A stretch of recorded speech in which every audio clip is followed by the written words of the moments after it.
I wanted to give you a little backstory that I don't even think I've told you yet on this house situation. So Joe and I have been married for, well, when this podcast comes out, probably 12 years. And in that time, I counted it this morning, getting ready for this podcast, and remodeled 8 places in 12 years. So this one that we're putting on the market would be the 8th one. And then before that, they were homes and some apartments and condos along the way. And what happened was, it obviously becomes a lot to deal with. It was a lot of it was work related. One of them was health related because I had some health issues, and we had an apartment close to Dallas. We live in Fort Worth, so we got an apartment. Of course, I made it so cute. And then Joe's job, several apartments and condos in Silicon Valley or San Francisco area. So that happened, and then we were like, okay, we want our 2 dream homes, and so we built the house in Texas, waterfront home, and then finished this house. So you can imagine that was a lot over the years of remodeling. So I was like, we lived here for a couple years, and I was missing it so bad, John. It's so fun. I love design. I love the whole process.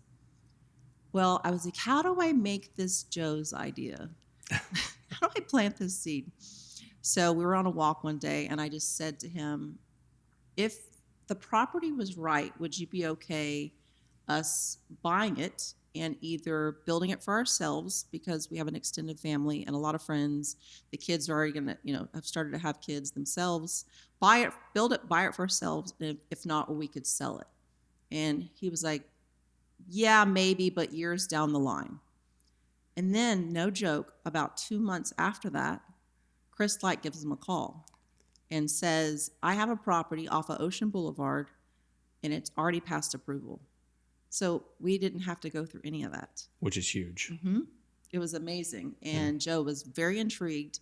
And he said, if we ever do it, we're only doing waterfront. Like, we're not going to do anything else besides waterfront homes if we go down this route for ourselves or to sell. Right. So what had happened was Chris Light, who we will talk about, who is probably the most prominent architect in Orange County. Oh, by far. Yeah. Chris is great. It was him and his brother, and I think there was maybe 8 people total that owned this property. Well, none of them were moving forward with it. I don't know if a lot of them didn't have the money at the time, or it was just sitting there with approval. And so my husband and I basically bought, we bought it, and then we moved forward. Or we partnered with Chris and his brother Jim, and here we are sitting here 2 years later. And after a lot of thought, we've decided to put it on the market, which is where you come in. Right. In this market, do you see husband and wives selling homes? Yes, but I mean, not to the degree that you've built up there. I mean, although you are going to be selling it, it's certainly not done as a spec house. I mean, it looks like a forever home, very tastefully and very, very high end, which you don't typically find in resale specs. Yeah, that was going to be my next question was when you walked in the house, I mean, you knew obviously Chris Light was a part of it. Right. Oh, and Jeffrey Maynard, love him. And then you walked in, and then there's 2 people named, Amy and Joe part of this. Like, did you expect to see what you saw? No, very blown away by what the property actually is. And I mean, I've done a lot of Chris Light sales and Jeff Maynard as well. So I know they always do high end, but I mean, this one definitely is above most of what you see. I mean, even the one we just sold for a record at 433, I think it's 433 Harbor Island Drive last year for $17 million. Previous high was 14. That was a Chris Light remodel and a Jeffrey Maynard. And it was done, not to the same magnitude you've done Ocean, but it was done very well and very Chris Light, very Jeff. Mm-hmm. And the premium, I think, had a lot to do with their design. Yeah, I'm always curious, like, what the 4 realtors thought before they came into the house. Like, everyone has a number in mind. Right. Right. Do you know what yours was? Before I came in, It was lower than my final number. Mm-hmm. So when I finally went in, though, and took a look, I mean, it all made sense. I mean, I have records in most of the cities, and a lot of them are Chris Lights. Mm-hmm. And what's interesting, some realtors or a lot of realtors will go just price per square foot, which is a terrible way to go on the high end and the high end and oceanfront market, because there's such a difference in what things sell for, and you have to take into consideration new versus remodeled, brand new construction, quality, floor plan view, all of it. And you can take a look at a property and get a pretty good idea of where something will sell, or some of us can anyways. Yeah. It was like the 45 million. I knew it would go for 45 million. Had a couple of the records in the Strand initially. Both were Chris Lights, and the first one was 14 million, way back when, and I knew it would go for 14. We sold it. And then there was one 2 doors down, which again, the previous high was 14. 8 or 9 months later, we sold it for 22 million. It was Chris Light. Mm-hmm. And you just, take a look at it and know it was going to go for that range. Mm-hmm. Yeah. I was going to ask, like, the architectural integrity, how much does that affect the luxury home space? Well, I think a lot. I mean, one, you have a Chris Light that's a proven track record, and you take a look at a lot of the, record sales that are Chris Lights.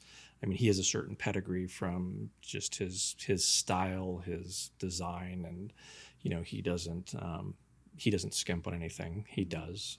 I mean, we had another record sale in Cameo Highlands a couple of years ago, which was 4,700 Surrey, which the previous high was 10 million, and we sold it for 20 million in Chris Light remodel. And then it retraded last year for 24. Chris Light, I mean, he carries a lot of weight. Yeah, his name is so well known. It is. And he's the nicest guy. Nicest guy. I sat with a dinner a couple nights ago with him for 3 hours. Great. Fun to talk to. He comes to all of our Christmas parties, and he's, well, you can imagine, he's like the life of the party. He's funny. As I mentioned, the former corporate broker for the Montage, and there's 14 residential lots. One sits on a double, so there's actually 13 legal lots, 12 built homes, 1 vacant lot. And I think Chris has done 7 or 8 of the homes there. Really? He's just great. Yeah, and he loves it. It's interesting because if you ask him, he's like, why retire? This is what I do, what I love. I had this conversation with him the other night. Exact conversation. He was telling me, this was years ago when we first met him, that he's the one that came up with the sliding open door oceanfront, or the concept of the sliders. Yeah. Yeah, I didn't know that. Yeah, very, very Hawaii style. Mm-hmm. That indoor-outdoor. Yeah, that must have been, 20 years ago that started? Yeah.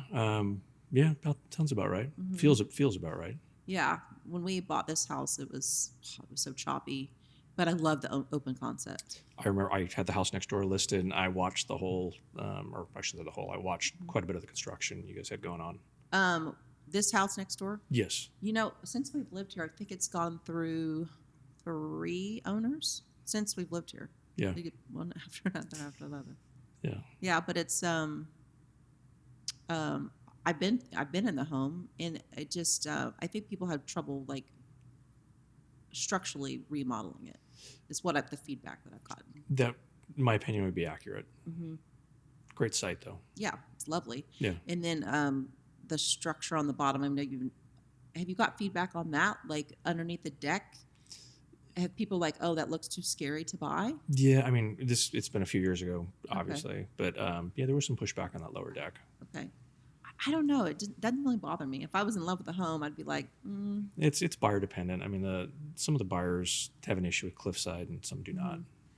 John, that's so funny you say that, because I do social media, so like I are influencing and things, and I'll put something on like a TikTok, or it's usually TikTok, and they're like, of this house, and they're like, I can't believe you wasted your money. Your house is gonna fall off the cliff. And global warming, this and that. I just laugh because I'm just like, this house is going nowhere. Nowhere. This thing is so sturdy.